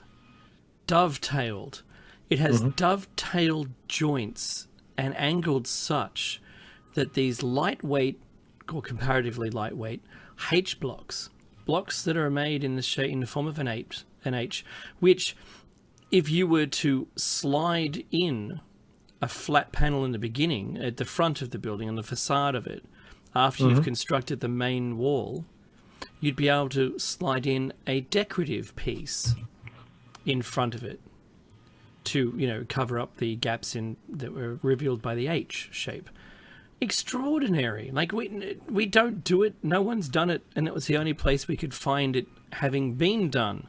You have to think about how and it drills, Mekki, and not just that looks like it's been routed, but it looks like they've had the ability to drill meters through granite and other diorite and other stones, pretty tough stones. Yeah, sandstone's not so tough, but they've been able to drill straight through it. So, what kind of mechanism do they have that we've only invented? You know, do you know what I'm saying? So, in the last, I don't know when drill was made. Maybe I should research that. But the drill wasn't thought to have been made back when these buildings were made, but clearly there's evidence to show that they had it because they've drilled it. Some other extraordinary evidence with some of their giant ancient stonework blocks, which are so large that you can't contemplate moving them around, appear, in fact, that they were putty and sort of squished together because their joints are so perfect. That's a thought process. We don't know how they moved it. We can only presume, and the jury's out still on how they move these large blocks around. Machu Picchu, another place. Mekki, what was the fascination? I'm going to ask this. The fascination with building such a secluded fortress. That's the thing, right? If you built the fortress by the ocean, they still, would have been easier. That's right. It's odd. I mean, look, it goes hand in hand with Göbekli Tepe, which was deliberately buried in the sand. Other sites as well, which were consumed by the jungle, consumed by the sea, but some, like Machu Picchu, like Göbekli Tepe, deliberately hidden away. They're underground complexes as well in Turkey, massive ones, massive underground structures, right? For in fact, entire cities underground. So we have no idea. And this is really the problem, guys. We don't know. And we pretend we do. And everybody says, listen to the experts and they know what they're doing. They do not know what they're doing. They do not know what they're doing. They're fumbling about in the dark without any real clue. But their problem, Mekki, you're going to agree with this, right? Their problem is that whatever they come up with has to suit the current narrative. What do you think of that phrase, Mekki? That's exactly right. And that's 100% correct. In fact, we people say, that's such a terrible statement to make. Science is there to progress mankind. Ideally, yes, I completely agree. However, we're living in a dogmatic society. I want to give you a simple example that's completely removed from what we're discussing here. I want to give you a simple example. I'm not a religious man. Doesn't matter. But people are, and that's okay. That's cool. People are religious. They have faith, and that's all good. They believe in a creator, a God or whatever. That's fine. That requires faith. Yeah, agreed? Good. And there comes dogma with religion, and that's understood and accepted, because, you can't prove it. You cannot prove it, so you need something to hang your head on. So you make up a whole bunch of stuff, or you say God said it, which is also okay. That's cool. However, if you're an atheist, you believe in the absence of a creator. That's what you believe in, because you can't prove it. You cannot prove the absence of the creator. You can't prove the non-existence of God. You can't. So it becomes dogma. Now, if you listen to a debate of Richard Dawkins with any given bishop or whatever, I don't care, whatever, right? You will find that they have the same style of argument and they have the same arguments almost, right? and it requires as much faith to be an atheist as it does to be a religious person, a person with faith, someone that believes in God or gods or whatever. So this is where dogma settles in. And once dogma settles in, everything new becomes dangerous, becomes the enemy. Because you've got your ideas. Here they are. This is my box of ideas. Thank you very much. And I built my career on it. And my worldview depends on this box of being correct. A true scientist, a true seeker for the truth, a true person, a Wissenschaftler. In German, a scientist is called a Wissenschaftler. And Wissenschaft means knowledge. So someone that's called a Wissenschaftler is someone that is a knowledger, if you will, right? Someone that increases knowledge, works with knowledge, but it's all around knowledge. It's all about knowledge. That's what it is. Not about knowing necessarily, but increasing knowledge and getting to know Yeah, not having everything set down in stone. Wissenschaftler is also an active noun, if you will, right, in German. So Wissenschaftler, it's not Wissenschaft. It's not a thing that's finished. No, you're still increasing the knowledge. It's beautiful. In English, it's scientist. Okay, that's okay. Science is important. A scientist, will science all day long. But science is not an end to itself, and science needs to lead somewhere. Science needs to bring us something that's good in a way. Like it has to be an absolute good, ideally, eventually. At some point. We have come to a point, though, when we've moved into certain scientific areas, and the physical sciences are not like that. So chemistry is not like that, biology is not like that, physics, quantum physics, they're not like that, even pure math is not like that. But if you go into sciences like religion, no, sorry, that's not a science. Sorry, in sciences like history, archaeology, things like that, right? you start becoming aware of dogma, and this dogma exists to protect the people that have talked about it. Actually, there's an example like that in biology, which is evolutionary science, right? Which is the theory of evolution, Darwinism, if you will. And we've talked about that at length as well. I believe in punctuated equilibrium myself, but that's neither here nor there. The point is that you are so fixated on your worldview to the exclusion of everything else that you cannot conceive of anything else. And that is necessary for your ideas to survive. In order for Darwinism to survive, the attacks it experienced, especially from the religious order, it had to become dogmatic, because they were dogmatic. So it had to become dogmatic. No, this is the truth. That's the truth here right now. And it is very difficult to move from that position. In history, same thing. Archaeology, same thing. I watched the debate between Mark Lehner and Zahi Hawass and Robert Schoch, the geologist. And okay, well, the Sphinx is, you see the Sphinx is this water weathering, you're saying it's 15,000 years old. That's interesting, but it doesn't matter. Okay, now you should really watch it. Why? Well, because I've got no corroborating textual evidence. I've got no shards. Where's the civilization you speak of that built the Sphinx 15,000 years ago? End of story. Closed book. Thank you very much. Ignoring the physical evidence completely because of dogma. Because of dogma. We have no evidence of who built the Sphinx. We have evidence of who dug it up. Right? We might even have some evidence as to who reshaped the head, but we have no idea who built it. None. Zero. Nada. And this is really the problem here, guys. A lot of things are being attributed to certain rulers, dynasties, kings, queens. Doesn't really matter. But once that's done, that's it. Case closed. Thank you very much. We've dealt with this. Let's deal with the next one. And you probably get a prize for that, and more tenure and more funding, and beautiful. Good for you. So this is where we're living. This is the state of science. Not every scientific endeavor is like this, of course, but certain important ones are. We spoke about the lady Elizabeth McIntyre Steen, I think, who was a very successful archaeologist. In fact, who came up with a grid system of archaeological sites. That we should be in a grid, and should whatever is found in this grid, we should catalog and whatever. She's now still, if she's alive, I don't know, selling flowers. She's a florist because she found something that wasn't simply accepted by the rest of her peers. Oh no, your findings must be wrong. They have since been proven correct a number of times. Look it up yourself. She has been proven correct. Her findings are correct. No apologies, no reinstatement. She's completely disappeared. There's this beautiful fossil bed in the river. It's stone, right? And there's a whole bunch of dinosaur footprints and other animals as well, and human footprints or human-like footprints in that. And all apparently made at the same time when it was mud, so they're all sort of stepping into each other's footprints. Now nobody mentions the human-like footprints very much. So that's sort of silence is deadly in this case. But the one thing that science had to say about the other animals, and none of them are meant to be contemporaries, right? This is the problem here. The other animals that are making these footprints on top of each other, none of them are meant to be contemporary. You know what the scientists said, like the people that looked at it? Yeah, we seem to have a problem here. Period. End of story, no longer interested, moving along to the next thing I can't answer. So, these things which are flying, the physical evidence I'm talking about now, guys, right? Which are flying in the face of everything we think we know, are what upsets me the most. We are not willing, right, to address those. Let's address it. Why can't we say, hey, I don't know?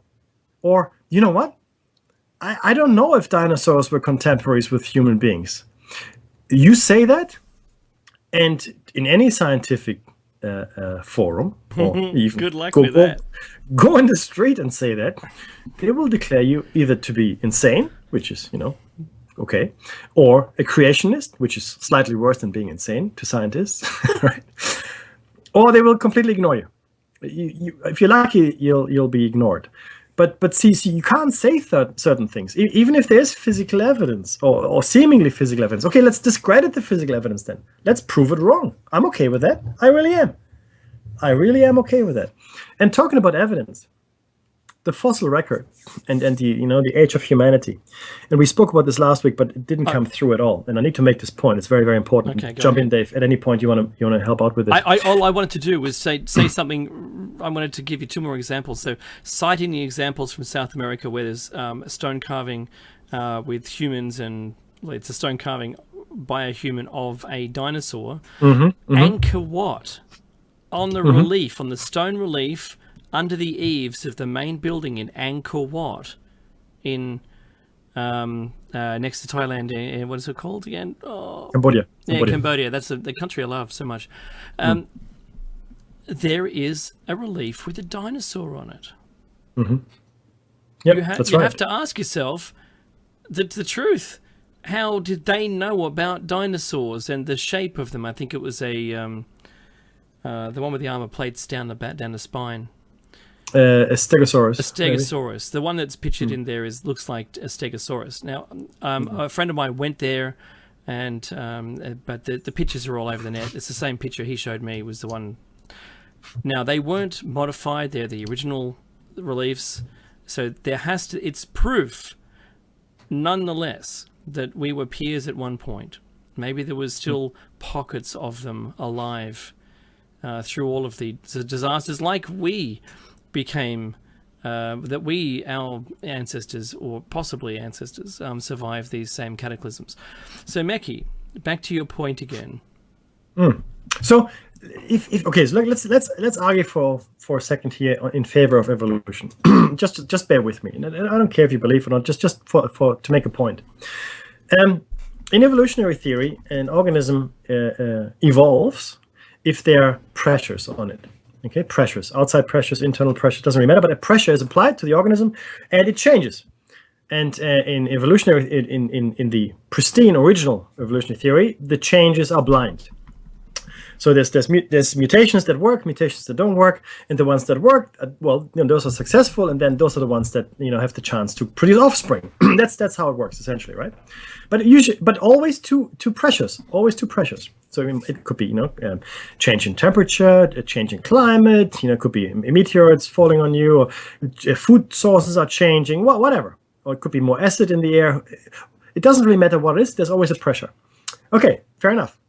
Now, I don't really believe that. I believe in punctuated equilibrium, meaning I believe in leaps and bounds. If we are talking about evolution, I think it's leaps and bounds, and I think a whole bunch of the stuff is already in our genes, and we just switch it on. Now, think about that for a second. If it's already there, who put it there? Whatever. Let's not go there. It gets way too complicated. But let's bear with me here. So, and then you look at a shark, and you look at a crocodile, for argument's sake. And a shark and a crocodile have been around for hundreds of millions of years. There was a megalodon, I think it was called, or megalodon, which is a mega shark. It's huge, monstrous shark, bigger than a whale. Megalodon, thank you, sir. You could have eaten a whale for breakfast and be hungry for more.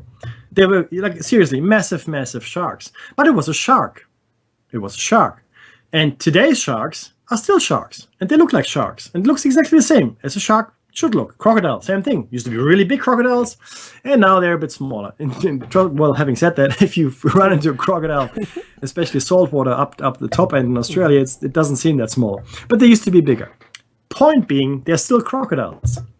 Bigger, smaller, I don't care, right? So the fossil record tells us that we used to have bigger sharks, and now we've got smaller sharks. We used to have bigger crocodiles, now we've got smaller crocodiles.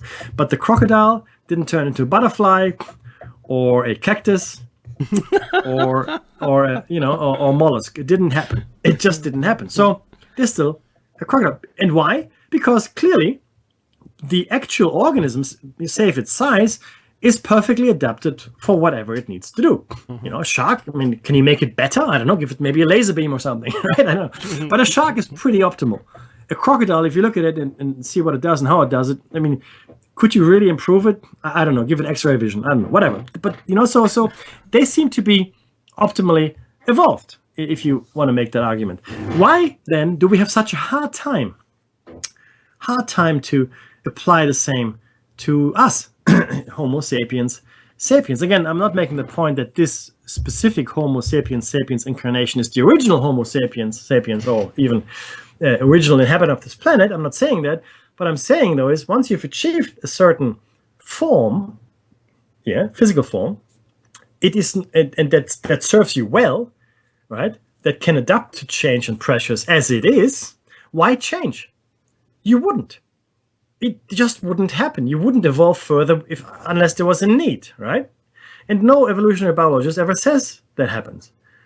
Only if there's a change. So if we have a steady state theory where nothing ever changes, then nothing should ever evolve to anything, because you're not answering any pressures. Why would you? There's no point. Good question. Right. So we say that all these finds that were made and were put into a book by Cremo and I've got it here behind me. I don't want. I always forget the other gentleman's name. It's my bad. But Michael Cremo and his collaborator, and I will make amends as soon as I find the book. Essentially found a whole bunch of evidence, textual evidence, and some physical, of really strange finds, really strange ancient finds, and in fact more than ancient, tens or even hundreds of million years old, things that shouldn't exist where they were found, be they human footprints, even fossils, if you will, like a human finger, or artifacts like a vase or gold chain or anything like that, right? And I'm not even arguing the hammer here. No, I mean, the hammer is contentious, and I get it, and I won't bring it up here, but that's fine. But there are others. It's not just the hammer. There are other things that don't make sense, like the footprints I just mentioned to you guys in the riverbed that has now become fossilized, right? So we have a really hard time to comprehend how we could be so old, and I don't understand why that is. I don't get it. Is it because we are so afraid? And clearly we're being steered away from thinking like this. So there's an active, and that's part of the theory or hypothesis theory as well. We're being actively steered away from thinking like Dave and I are thinking right now. But for the most part, it shouldn't be such a leap of faith to say, human beings in their present form have been around for a very long time indeed. And just because we can't find them in the fossil record, even though we have found some evidence, doesn't mean it is so, or it isn't so. And I'll tell you why. My most favorite animal in the whole wide universe is the coelacanth. Oh, I was going to guess. I know, I'm sorry. Right? And I know I bring it up all the time and it gets old, but it's my favorite animal in the universe. And I'll tell you why. The coelacanth was a contemporary of the dinosaurs 65 million years ago. And according to science, that was the last time we see it in the fossil record, 65 million years ago. So actually, it's beautiful. It's a fully preserved coelacanth. Like, it's big, right? It's like probably, I don't know, meter and a half. What's that? 4 or 5 feet long, right? It's a big thing. It's a big fish, big bony fish, primitive fish. So you're thinking, well, okay, well, so 65 million years ago, and then nothing. We haven't found anything, and 98% of all fossils are marine fossils as well. So there would be a good chance that we would have another one if there were one. But clearly, whatever killed the dinosaurs, and the jury, as far as I'm concerned, is out on that as well, whatever killed the dinosaurs also killed the coelacanth. QED, point proven, move on. Oh, hold on there, Mr. Scientister. Mr. Scientister. The coelacanth is alive and well and swimming around in the Indian Ocean, it is. And it is. Today. And the locals, they catch it. And, well, they don't really like to eat it very much, but, there it is. It's the same exact fish. It's not a different fish or a different species of fish or fish that, evolved from something else into that fish. It's the same fish. So the same fish hasn't changed in 65 million years. In and of itself, not so amazing, because sharks and crocodiles haven't really changed either, right? or butterflies for that matter, or bugs, or anything, really. But the amazing thing is that there was nothing in the fossil record for 65 million years. And we have to understand, we had many shows around this as well, fossils and such, and it's a very difficult process, a very unlikely process for a fossil to form. That's why 98% are marine fossils, because the marine sedimentation in the ocean especially lends itself to fossilization. Anything on land, not so much, because it usually sinks to the bottom of the ocean and it goes into the mud and it's covered over. And then, then the fossilization can begin because it's kept away from the air, it's kept away from microbes and predators that scatter the bones, and it's preserved beautifully at the bottom of the ocean in the sediment. On land, like I said, not so likely. So there it is, nothing. And I'm saying it's the same for us.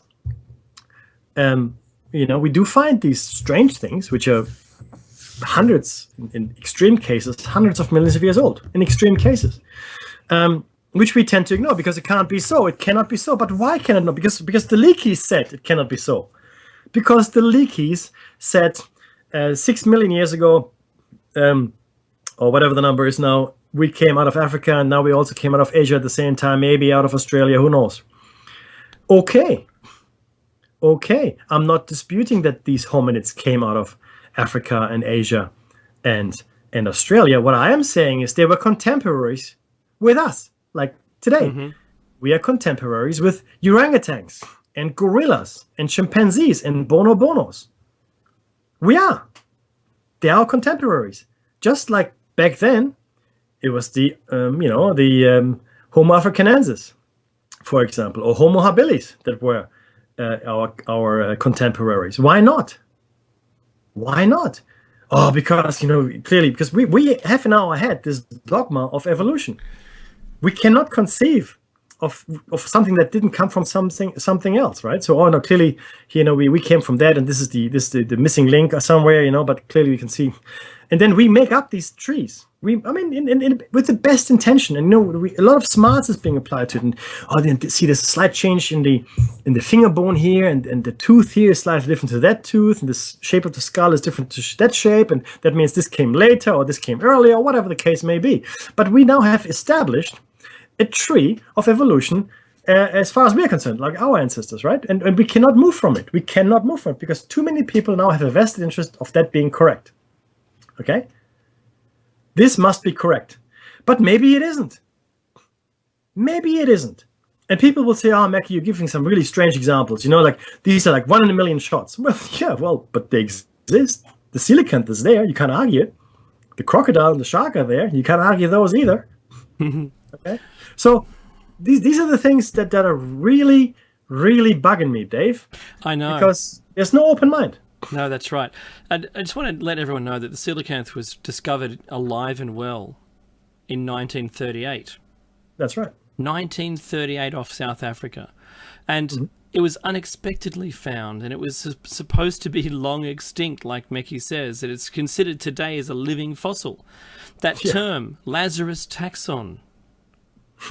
Lazarus, it's got Lazarus in the name of it. Yeah. It was such a surprise. Look, it's just because in European nations, it wasn't swimming around the ocean. We hadn't caught any of them because that's not where it lived. Mm-hmm. So it's the blinkers that people have on, and this is tying into what you're saying, Mackie. The blinkers that people have on deny them the ability to admit it. Yeah. And that's what it is.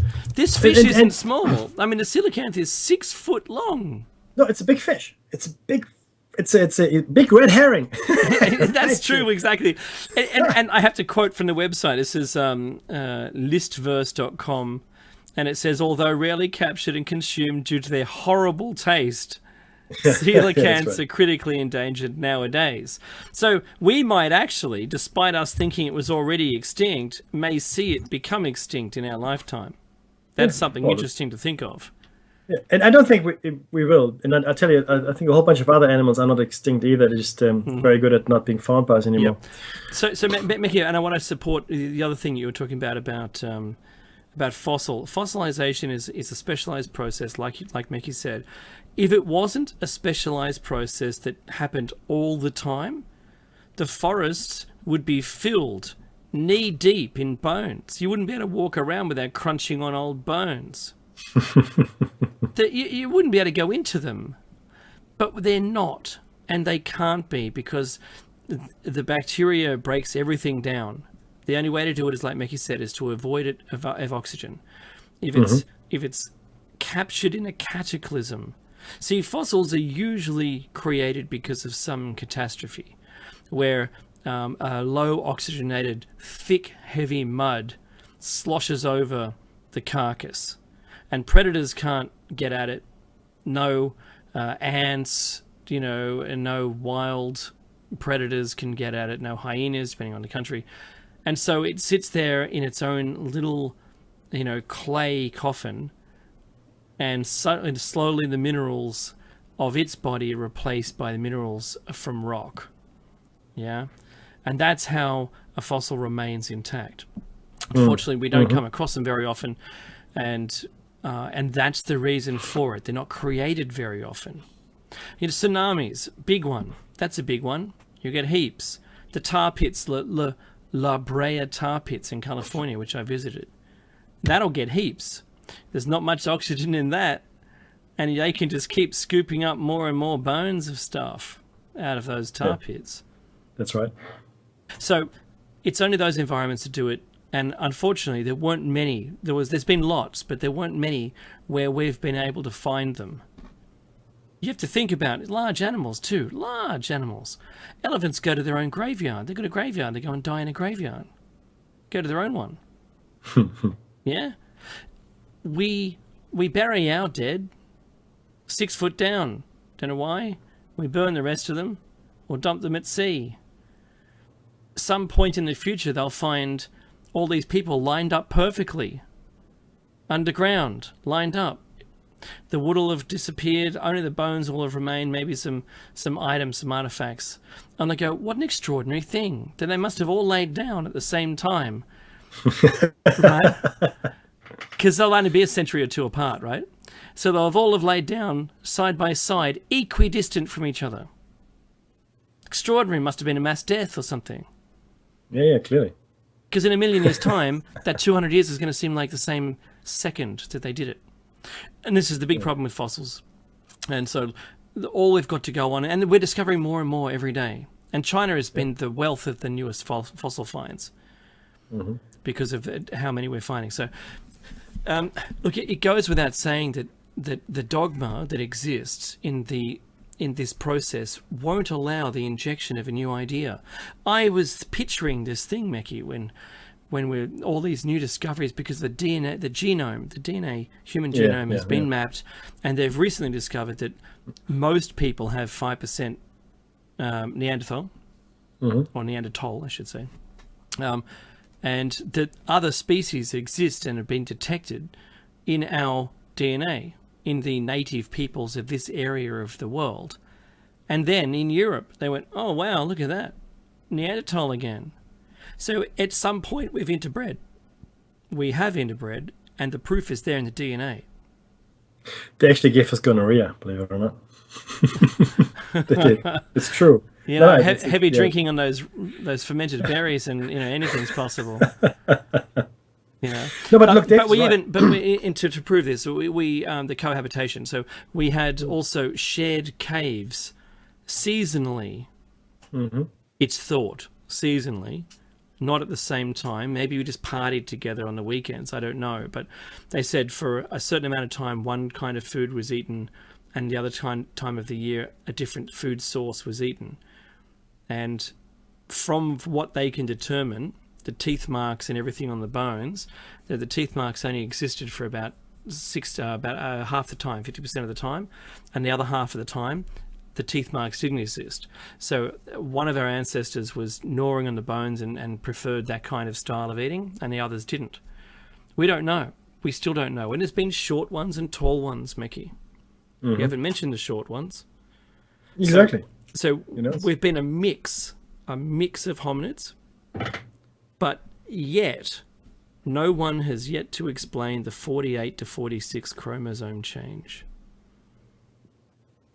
that is the biggest change that no one... The only person that of course, that we interviewed, Mekki. Yes. And who was that? Lloyd Pye. Lloyd That's Pye right. was the one that brought that to our attention. Yep. Because you don't hear that anywhere else. No one else will tell you, oh, look, and I'll just show you some skulls and go, look, we evolved from that. Really? Yep. We did. And just on the point of Lloyd, so Lloyd Pye was a person that was interested in the Yeti and Bigfoot and Sasquatch phenomenon, right? So he was given or brought a skull, which unfortunately was named the Star Child skull. He was not very happy with the name, but it was stuck with it, or he got stuck with it. And if anybody ever thinks that people do this to gain fame or riches, they should look at the life of Lloyd Pye. Nothing could be further from his mind, I think, than fame or riches. He never got fame or riches. He got ridiculed. He got accusations of fraud. So let's be very clear that if you do go down the path of investigating the impossible, the unusual, the unaccepted, you leave yourself open. Okay, you do. Now, neither Dave nor I are pursuing a career in academia. Good for us. We are what's called amateurs. I want to remind everybody that Schliemann, it doesn't ring a bell, right? Schliemann was an amateur archaeologist who found Troy by following Homer. Yeah, so Homer wrote about it, and Schliemann thought, he's German, fella. Well, maybe Homer actually told us where Troy is. So he went to Turkey, started digging, and found 6 or 7 cities on top of each other at what he thinks is the location of Troy, and what everybody now accepts the location of Troy was back in the day of Ulysses and so forth. Point is, amateur, following the untrodden path that academia wouldn't go, because clearly Homer's epics are just fantasy. So let's have a moment here for those mavericks of thought that go out there and put everything on the line to find out the truth.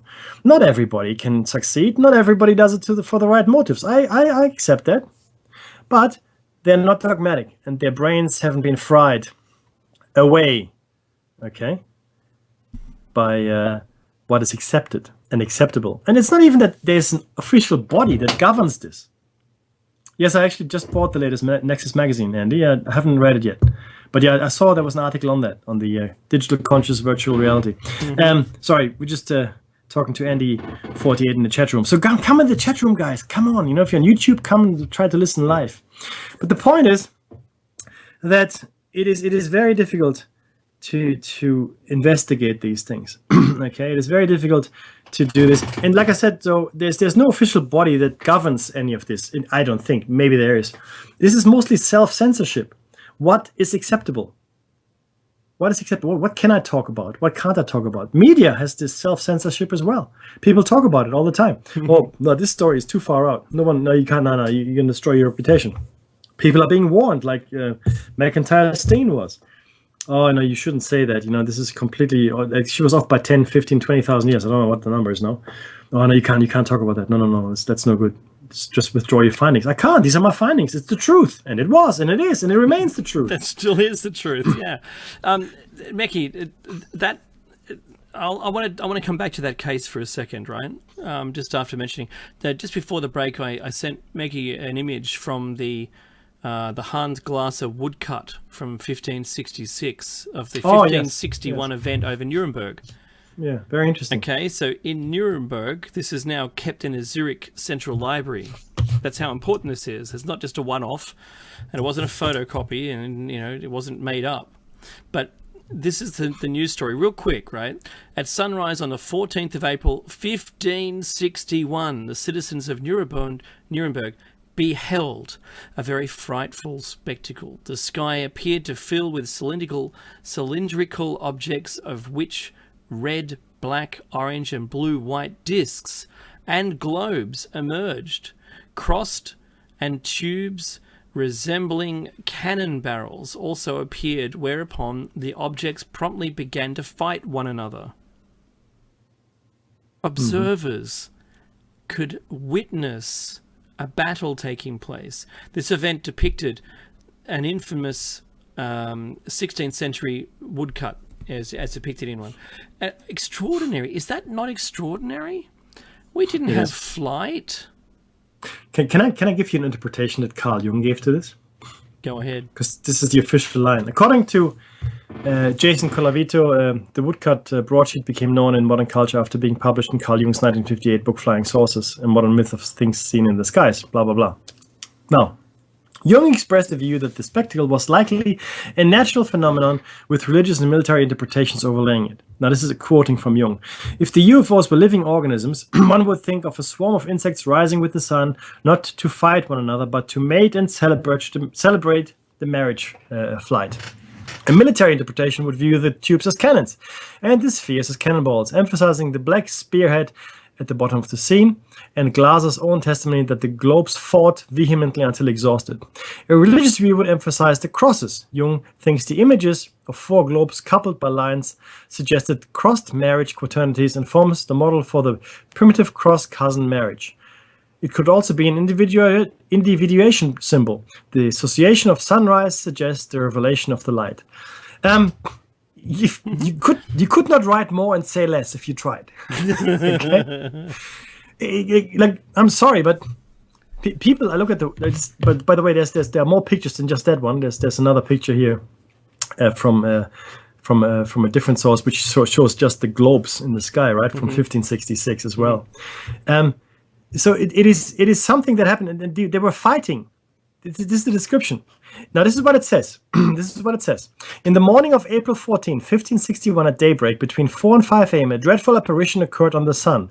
And then this was seen in Nuremberg and the city, before the gates, and in the country, by many men and women. At first, there appeared in the middle of the sun 2 blood-red semicircular arcs, just like the moon in its last quarter. And in the sun, above and below and on both sides, the color was blood. There stood a round ball of partly dull, partly black ferrous color.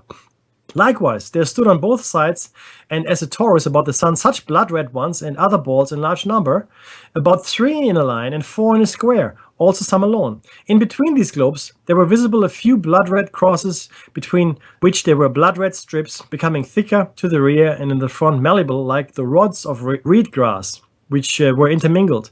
Among them 2 big rods, one on the right, the other to the left, and within the small and big rods there were 3, also 4 and more globes. These all started to fight among themselves, so that the globes, which were first in the sun, flew out to the ones standing on both sides. Thereafter, the globes standing outside the sun in the small and large rods flew into the sun. Besides, the globes flew back and forth among themselves and fought vehemently with each other for over an hour. And when the conflict in and again out of the sun was most intense, they became fatigued to such an extent that they all, as said above, fell from the sun down upon the earth as if they all burned, and they then wasted away on the earth with immense smoke. After all this, there was something like a black spear, long and very thick-sided. The shaft pointed to the east, the point pointed west. Whatever such signs mean, God alone knows. And that goes on and on and on.